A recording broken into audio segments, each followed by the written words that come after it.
बिस्मिल्लाहिर्रहमानिर्रहीम। आज का जो हमारा टॉपिक है ये है चैप्टर नंबर 9 और सेकेंड ईयर जो कंप्यूटर है उसके हवाले से एक छोटी सी काविश है बच्चों के लिए कि इतना कंटेंट हम उनको प्रोवाइड कर दें कि जिससे इनकी बेसिक जो प्रिपरेशन है जो प्रॉब्लम्स रहती हैं वो कम से कम इनकी ना हो और वो फ्री में इंशाल्लाह हम पूरे लेक्चर जो है वो पूरी की पूरी जितनी भी सीरीज़ हम स्टार्ट कर रहे हैं वो हम एक तो कंप्लीट करवा रहे हैं। हाँ, अलग बात है कि उसके अंदर टाइम फैक्टर थोड़ा सा बीच में आ जाता है जिसकी वजह से, क्योंकि और भी बहुत सारे काम होते हैं जिसकी वजह से मैं टाइम नहीं दे पाता हूँ, लेकिन मेरी पूरी कोशिश है कि एटलीस्ट के जितने तरह के कंप्यूटर साइंस के जो लेक्चर्स हो गए या इवन बाकी क्लासेस के हो गए तो मेरी कोशिश है कि मैं इनको फ्री ऑफ कॉस्ट अपडेट कर दूँ सो दैट कि बच्चों की एक तो कॉस्ट बच जाएगी, दूसरा टाइम बच जाएगा। और पहले भी एजुकेशन खैर से कोई इतना आउटपुट नहीं ला पा रही, तो जब इतना आउटपुट ही नहीं आता तो मीन्स कि उसके लिए फिर ज़रूरी है कि हम अपना कम से कम पैसा बचाकर एजुकेशन, क्योंकि पूरी दुनिया के अंदर ही ऑलमोस्ट फ्री है, तो वाई नॉट इन पाकिस्तान। तो ये चैप्टर है जी, आइए हम शुरू करते हैं। कोशिश करूंगा मैं पूरा अपनी तरफ से इसको एक्सप्लेन करने का। ये पूरे चैप्टर का साइनॉप्सिस है जिसके अंदर हम बात कर रहे हैं कि एलिमेंट ऑफ सी। इसमें अगर आपने देखा है बुक को तो उसके अंदर आपको रैंडमली चीज़ें जो हैं वो कुछ चीज़ें कहीं हैं कुछ कहीं हैं, लेकिन हम ये साइनॉप्सिस जब बनाते हैं तो इसके अंदर हम उसको एक सीक्वेंस में लिखते हैं। इसका ये फ़ायदा होता है साइनॉप्सिस का कि आपको ये पता चल जाता है कि कौन सी चीज़ को आपको पहले करना है, कौन सी चीज़ का नॉलेज आपको पहले होना चाहिए और कौन सी चीज़ का बाद में होना चाहिए, और एक बिल्कुल सीक्वेंस वाइज हम चल रहे हैं। इस साइनॉप्सिस से ये होता है कि आपको चैप्टर का बिल्कुल ओवरव्यू मिल जाता है पूरे चैप्टर के अंदर कि इनफैक्ट है क्या। अब इस पूरे चैप्टर के अंदर 7 टॉपिक हैं, यानी 9वें चैप्टर के अंदर आपके पहले ही माइंड में आ जाएगी जी 7 टॉपिक हमने 9वें चैप्टर में पढ़ने हैं। अब वो 7 चैप्टर कौन कौन से हैं? सबसे पहले तो हम देखेंगे आइडेंटिफायर्स को। अब इसके बारे में देखेंगे आइडेंटिफायर क्या होते हैं। जब आइडेंटिफायर का टॉपिक हमारा कंप्लीट होगा तो उसके बाद हम देखेंगे कीवर्ड्स को, कि जो कीवर्ड होता है वो क्या होता है। एक जो प्रोग्रामिंग लैंग्वेज में हम यूज़ करते हैं कीवर्ड, और सी के स्पेसिफिकली जो 32 कीवर्ड्स हैं उनके बारे में हम डिटेल देखेंगे। उसके बाद तीसरा टॉपिक हमारा वेरिएबल्स का होगा, और उसके बाद चौथे नंबर पर हम डेटा टाइप्स डिस्कस करेंगे। डेटा टाइप्स वेरिएबल की ही होगी, कि डेटा टाइप से मुराद है कि एक वेरिएबल में किस तरह का डेटा जो है वो स्टोर होना है, वो न्यूमेरिक है या वो कैरेक्टर डेटा टाइप है। न्यूमेरिक है तो वो इंटीजर है या फ्लॉट है। और उसके बाद 5वें नंबर पर हम ऑपरेटर्स डिस्कस करेंगे। ऑपरेटर जैसे कि plus minus, multiplication, division, less than, greater than, equal to, not equal to, ये जो है ये सारे के सारे इस तरह के मुख्तलिफ किस्म के ऑपरेटर्स हैं और इसको कैटेगरी वाइज हम देखेंगे, सारी ये डिटेल है। और 6ठे नंबर पर जब ऑपरेटर्स हम डिस्कस कर लेंगे तो फिर हम देखेंगे इन ऑपरेटर की प्रेसिडेंस क्या होती है, मतलब कि ये ऑपरेटर्स अगर एक साथ आ जाएं किसी स्टेटमेंट में तो उसमें से पहले किसको इवेलुएट करना है और उसके बाद किसको इवेलुएट करना है, यानी पहले कौन सा होगा। जैसे होता है ना डेमास रूल पढ़ाया जाता है तो उसके अंदर भी हम देखते हैं कि सबसे पहले जो है वो हम लोग डिवीजन को करते हैं, मल्टीप्लिकेशन, एडिशन, सब्ट्रैक्शन बाद में होती है। ये नहीं कि एडिशन सब्ट्रैक्शन पहले हो जाए, लेकिन उसमें ब्रैकेट्स अगर आ जाती हैं तो इसमें ब्रैकेट्स पहले वैल्यूएट होती है, चाहे उसमें प्लस है या माइनस है। तो इसी तरीके से अब यहाँ तो बहुत सारे ऑपरेटर्स होंगे, तो अब उसमें सीक्वेंस ऑफ ऑपरेशन उसका क्या होता है, उसको कहते हैं ऑपरेटर प्रेसिडेंस। ये हम देखेंगे। और लास्ट में हम देखेंगे कमेंट्स को।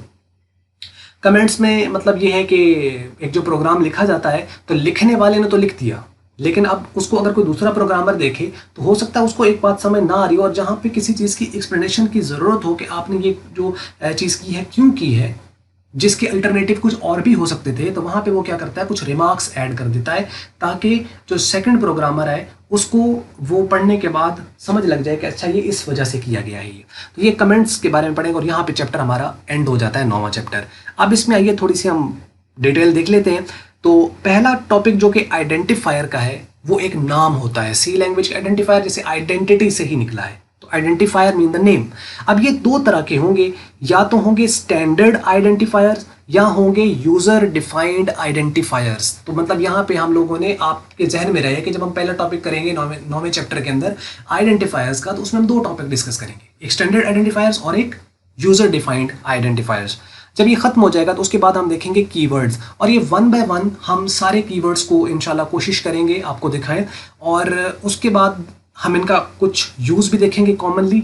तो वैसे 32 कीवर्ड्स हैं जो कि हर प्रोग्रामर सारे के सारे यूज़ नहीं करता, लेकिन बच्चों का चूंकि जब एकेडमिकली वो पढ़ रहे होते हैं तो उनको अगर ये कहा जाए कि 32 है तो वो कहते हैं कि 32 वो है कौन से, हालांकि कोई भी यूज़ नहीं करेगा सारे के सारे, लेकिन क्योंकि इतनी डेप्थ में तो प्रोग्रामिंग नहीं कर रहे हैं ना, क्योंकि बेसिक्स आप सीख रहे हो। तो इंटरमीडिएट लेवल पर क्या होता है, बेसिक्स होते हैं, बेसिक लेवल होता है, तो उसमें लेकिन ये होता है कि वो जो दिल करता है कि वो आखिर हम देखें कि वो कौन कौन से हैं, तो वो दिखाए जाएंगे और साथ थोड़ा बहुत उनका जो भी यूज़ है वो हम देखेंगे इसके अंदर। उसके बाद हम वेरिएबल्स की बात करेंगे। वेरिएबल जैसे कि कंप्यूटर में हम यूज़ करते हैं कि जो वेरी करता है, जो चेंज हो जाता है, जिसकी वैल्यू चेंज होती है। ख़ास तौर पर जब हम यूज़र से कोई वैल्यू लेते हैं तो उस वक्त उसको हम कहते हैं वेरिएबल्स। और जब हम कोई भी वैल्यू फिक्स कर देते हैं जो पूरे प्रोग्राम में चेंज जहाँ पे भी वो यूज़ हो वो चेंज नहीं होती, उसे कांस्टेंट कहते हैं। तो यहाँ पे हम वेरिएबल देखेंगे और इसमें फ़र्क भी देखेंगे कि वेरिएबल और कांस्टेंट में क्या फ़र्क होता है यहाँ पे। तो मीन्स कि इस वेरिएबल्स के अंदर हम लोगों ने ये टॉपिक्स डिस्कस करने हैं। वेरिएबल्स एक मेन टॉपिक होगा जिसके अंदर हम डिस्कस करेंगे। इसका पहला टॉपिक टाइप्स ऑफ वेरिएबल्स, के वेरिएबल आखिर एक तो होता क्या है, दूसरी उनकी टाइप्स कितनी तरह की हैं, और ये स्पेसिफिकली हम सी लैंग्वेज के पॉइंट ऑफ व्यू से बात कर रहे होंगे। उसके बाद हम देखेंगे कि वेरिएबल और कांस्टेंट में क्या फ़र्क होता है, कि कांस्टेंट क्या होता है और वेरिएबल्स क्या होता है, और ये सी लैंग्वेज में प्रोग्राम में ये क्या रोल अदा करते हैं। उसके बाद हम देखेंगे डिक्लेरेशंस के बारे में, जो कि वेरिएबल डिक्लेरेशन है। And next one that is the initialization. हम बात करेंगे कि वेरिएबल को इनिशियलाइज करने से क्या मुराद है, और ये डिक्लेरेशन जो होती है वेरिएबल्स को डिक्लेयर करना क्या है। हालांकि कुछ प्रोग्रामिंग लैंग्वेज में वेरिएबल्स को डिक्लेयर नहीं करना होता, आप उनको यूज़ कर सकते हैं जहाँ चाहें, लेकिन सी जो है ये स्ट्रांगली टाइप्ड लैंग्वेज कहलाती है। इसका ये मतलब होता है कि हर वो वेरिएबल जो कि आपको प्रोग्राम में यूज़ करना है उसको डिक्लेयर करना लाजमी है, मतलब बताना पड़ेगा कि ये मेरे वेरिएबल्स हैं, इनके नाम है, ये इनकी डेटा टाइप्स है। तो वो वेरिएबल डिक्लेरेशन, उसका प्रोसीजर क्या है, स्टेप्स क्या है, सिंटैक्स क्या है, वो सारी की सारी हम यहाँ पर बात करेंगे। और उसके बाद होगा rules of naming a variable, के अगर वेरिएबल को हमने नाम देना है, क्योंकि डिक्लेयर करना है तो उसको नाम देना है, तो जब नाम देना है तो हम क्या नाम दे सकते हैं एक वेरिएबल्स को, उसके कुछ रूल्स हैं वो हम डिस्कस करेंगे। और यहाँ पे हमारा वेरिएबल का टॉपिक खत्म होगा। उसके बाद हम डेटा टाइप्स, जो कि हमारा चौथा टॉपिक है, इसको हम स्टार्ट करेंगे। तो डेटा टाइप्स में हम सबसे पहले देखेंगे कि सी लैंग्वेज में डेटा टाइप हम किसे कहते हैं, एक बात। और दूसरी बात ये होगी कि इसमें जो हम मेनली डेटा टाइप्स यूज़ करेंगे वो ये 3 तरह की हैं, जिसमें एक न्यूमेरिक है और एक कैरेक्टर है। न्यूमेरिक में फिर आगे 2 हो जाती हैं, एक को इंटीजर और एक को फ्लोटिंग कहते हैं। तो अब ये integer data type, floating data type, character data type, जो कि स्ट्रिंग के साथ भी हम ऑब्वियसली यूज़ करते हैं। अरे वगैरह का एक चैप्टर है जो कि इसके अंदर होना चाहिए था लेकिन वो नहीं है।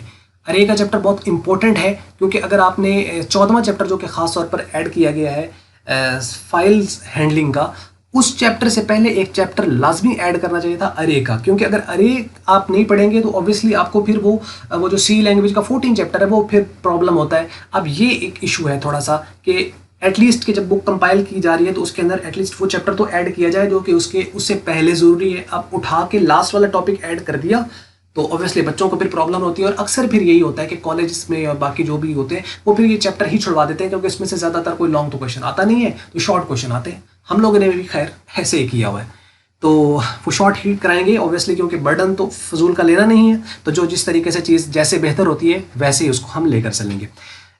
अच्छा, अब यहाँ पे हो जाएंगे डेटा टाइप्स को हम डिस्कस करेंगे, integer data type, floating data type, character data type, और उसके बाद 5वां जो हमारा टॉपिक होगा वो ऑपरेटर्स के ऊपर होगा। ऑपरेटर्स इन सी, जो ऑपरेट करने के लिए हम यूज़ करते हैं। एक ऑपरेंड होता है, एक ऑपरेटर होता है। ये भी हम देखेंगे कि ऑपरेंड और ऑपरेटर में क्या फ़र्क होता है। तो अब ऑपरेटर की टाइप्स हैं। अच्छा, वैसे इसके अंदर एग्जाम्पल बहुत सारी हैं, बेतहाशा हैं, लेकिन यह है कि इनको हमने कैटेगराइज कर दिया है, मुख्तलिफ कैटेगरीज बना दी है, जैसे कि अरिथमेटिक ऑपरेटर, जैसा कि relational operator, logical operator, assignment operator, compound assignment operator, increment and decrement operator. तो ये कुल मिला के आपके पास ये 6 टाइप्स इसकी बन जाती हैं। तो इनको हम देखेंगे। अब अरिथमेटिक ऑपरेटर्स क्या होते हैं, और रिलेशनल क्या होते हैं, लॉजिकल क्या होते हैं, असाइनमेंट और कंपाउंड असाइनमेंट ऑपरेटर में फ़र्क क्या होता है, और इंक्रीमेंट और डिक्रीमेंट ऑपरेटर में क्या फ़र्क होता है, ये हम इस चैप्टर के अंदर ही देखेंगे इसको। और लास्ट पे ऑपरेटर प्रेसिडेंस, जैसे मैंने बताया कि इसके अंदर हम लोगों ने देखना है कि अगर बहुत सारे ऑपरेटर एक साथ आ जाए तो उसमें से पहले कौन सा इवेल्युएट होगा। अच्छा, इसका सिर्फ जानना जरूरी है, क्योंकि हम लोगों ने थोड़ी ऑपरेशन करना है, ये तो करना है कंप्यूटर ने, तो कंप्यूटर को ऑलरेडी पता है कि किस ऑपरेटर को पहले करना है, लेकिन हमें पता होना चाहिए सो दैट कि प्रोग्राम बनाते वक्त हमसे कोई लॉजिकल एरर ना हो। क्योंकि अगर आपको ऑपरेटर प्रेसिडेंस नहीं पता तो ऑब्वियसली एक ह्यूमन एरर आ सकता है उसके अंदर, कि आपको पता चल रहा है कि अच्छा जी ये वाला जो एंड ऑपरेटर है ये पहले होता है, और जो कि आपका सुपरस्क्रिप्ट जो होती है वो बाद में होती है, मतलब जो पावर फंक्शन होता है वो बाद में होता है, तो ऑब्वियसली फ़र्क तो पड़ेगा उसके अंदर। तो आप अपने हिसाब से अपने जहन के मुताबिक बना रहे हो, आपके जहन के अंदर जो आपको नॉलेज था लेकिन ऑब्वियसली कंप्यूटर में तो ऐसा नहीं है, तो वो उसके रिजल्ट्स गलत आएंगे। वो ऑपरेट शायद हो जाए लेकिन उसके रिजल्ट्स गलत आएंगे, जिसको हम कहते हैं लॉजिकल एरर्स, जो कि हम लोगों ने लास्ट चैप्टर, जो पिछला 8वां चैप्टर अगर आपने नहीं देखा तो उसको ज़रूर देखें। उसमें बेसिक्स जो है वो सी लैंग्वेज की वो बताई गई हैं, जिसके अंदर स्ट्रक्चर भी आपको प्रोग्राम का बताया गया है और उसके अलावा आपको जो प्रोग्राम है उसका जो स्टेप्स हैं वो बताए गए हैं कि कौन कौन से स्टेप्स से सी लैंग्वेज का प्रोग्राम होते हुए जो है वो हम इसको करते हैं। तो ओवरऑल खैर ऑपरेटर प्रेसिडेंट्स में हम देखेंगे कि ये टॉपिक जानना जरूरी है कि इसके अंदर हमें पता हो कि किस ऑपरेटर ने पहले इवेलुएट होना है। और लास्ट पे हम कमेंट्स को डिस्कस करेंगे, जो कि मैंने लास्ट शुरू में बताया कि कमेंट्स का ये मकसद है कि आपने कुछ रिमार्क्स ऐड कर देने अपने प्रोग्राम के अंदर। ये एग्जीक्यूट नहीं होते, लेकिन ये होता है कि ये हेल्प करते हैं, सपोर्ट देते हैं किसी थर्ड पार्टी, आप कह लें। थर्ड पार्टी से ये मुराद है कि जो कि कोई और प्रोग्रामर आता है जो उसके ऊपर काम कर रहा है, तो मीन्स कि उसको कमेंट्स वो देखेगा तो उसको ज़रा प्रोग्राम को अंडरस्टैंड करने, इंटरप्रेट करने में ज़रा आसानी रहती है। तो ये है पूरे का पूरा आपका चैप्टर, जो कि चैप्टर नंबर 9 है, जिसका नाम है एलिमेंट ऑफ सी। और जैसे मैंने कहा कि 7 टॉपिक हैं। अब आपको इसको थोड़ा सा रिवाइज करो तो आपको माइंड में एक चीज़ फिट हो जाएगी कि अच्छा 7 टॉपिक हैं। अब वो 7 टॉपिक के आपको नाम याद हो जाने चाहिए, फिर उन नाम के अंदर आपको जो इसके अंदर चीज़ें हैं वो आपको याद हो जाए। अच्छा पहले टॉपिक में हम ये कर रहे हैं, दूसरे तीसरे में हम ये टॉपिक कर रहे हैं, चौथे के अंदर हम सब टॉपिक्स ये डिस्कस कर रहे हैं। तो इस तरह करते कराते आपको ओवरव्यू आपका पूरा जहन में बैठ जाएगा, इसको हम साइनॉप्सिस कहेंगे।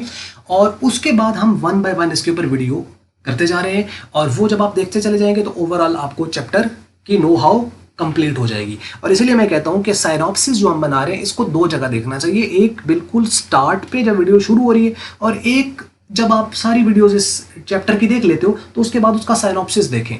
उससे क्या फ़ायदा होता है? उससे ये फ़ायदा होता है कि आप हाँ ये बिल्कुल ये टॉपिक भी होगा, ये भी हो गया, ये भी हो गया, और इसके अंदर ये चीज़ें हम कर चुके हैं। तो उससे वो क्या होगा, फिंगर टिप्स पे, जैसे हम कहते हैं ना फिंगर टिप्स पे मुझे आ गया, तो वो ऐसे ही फिंगर टिप्स पे आता है। क्योंकि जैसे पेपर होते हैं लास्ट पे, तो हमारे पास क्या होता है, पूरी बुक जो है वहाँ पे एग्जाम से पहले होता है ना, थोड़ा देख रहे होते हैं, लेकिन उसमें हमारे पास अगर 10-15 मिनट रह गए तो पूरी किताब ठक ठक ठक ठक करके पेज इधर उधर उधर, अच्छा ये भी आता है, ये भी आता है, ये भी आता है, कर रहे होते हैं। वो क्या है कि वो हमें असल में बहुत सारी चीज़ें ऑलरेडी फिट हो चुकी हैं, और माइंड अंदर से कह रहा है कि हाँ जी अब प्रिपरेशन है। प्रिपरेशन तो खैर लास्ट में भी आपके माइंड में या हमारे सबके यही आ रहा होता है कि तैयारी कोई नहीं है, तो पेपर हो जाते हैं तो उसके बाद ही होता है। खैर तो ले जी, ये था टॉपिक। और अगर आपको मल्टीपीडिया की ये वीडियो अगर आपको अच्छी लगी है तो इसको आप लाइक कर लें, शेयर कर लें दूसरों के साथ। अगर आपको अच्छी नहीं लगी तो इसको आप फिर डिसलाइक कर दें। और वीडियो देखने का हमेशा की तरह आपका बहुत बहुत शुक्रिया।